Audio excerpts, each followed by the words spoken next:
সুযোগ পেয়ে জ্বলে উঠলেন জিসান, আফিফ আকবররা। একই ম্যাচে তিনজনেই করে বসলেন দুর্দান্ত ৩ সেঞ্চুরি।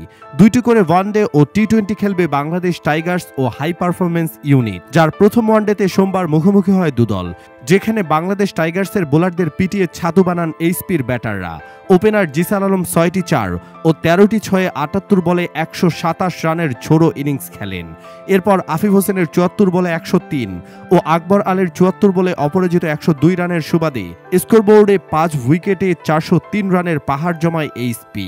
পরে ম্যাচটি ১৩৭ রানে জেতে তারা। চট্টগ্রামে টস জিতে ব্যাট করতে নেমে উদ্বোধনী জুটিতে ৯৯ রান তোলেন জিসান ও তানজিদ হাসান। ৪৯ বলে ৪৮ রান করে তানজিদ আউট হলে ভাঙে এই জুটি।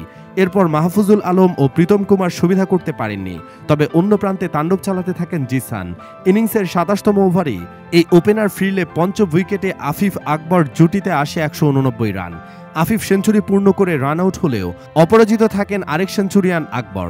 টাইগার্সের হয়ে মোহাম্মদ সাইফুদ্দিন ৬ ওভারে ৫১ রান দিয়ে উইকেট শূন্য থাকেন। মেহেদী হাসান মিরাজ ১ উইকেট পেলেও ৬ ওভারে রান দেন ৫২। লেগ স্পিনার মেহেদী হাসান সোহান ৩ ওভারে ৪১ রান খরচ করেন। লক্ষ্যতারায় সুবিধা করতে পারেনি টাইগার্স। ওপেনার এনামুল হক বিজয় আউট হন ১ রান করে। আরেক ওপেনার নাইম শেখ প্রয়োজনের সঙ্গে তাল মেলাতে পারেননি। ৫৫ বলে ৪৯ রান করেন তিনি। এছাড়া মিরাজ ৩৮, ইয়াসির আলী রাব্বি ৩০ ও নাইম হাসান ৩০ রান করেন। মুমিনুল হক থামেন ২৬ রানে।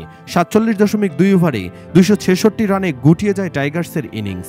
এইচপির হয়ে ১০ ওভারে ৪৩ রানে সর্বোচ্চ ৩ উইকেট নেন রহস্যময় স্পিনার আলিস আল ইসলাম। সুপ্রিয় দর্শক, এবার কি তাহলে শান্তসম্য লিটনের দিন যাবে? তাদের বদলি জিসান, আফিফ আকবরদের সুযোগ দেওয়া হবে? কমেন্টে জানাতে ভুলবেন না আপনি কি চান। আর অবশ্যই ভিডিওটি লাইক ও শেয়ার করুন। ধন্যবাদ।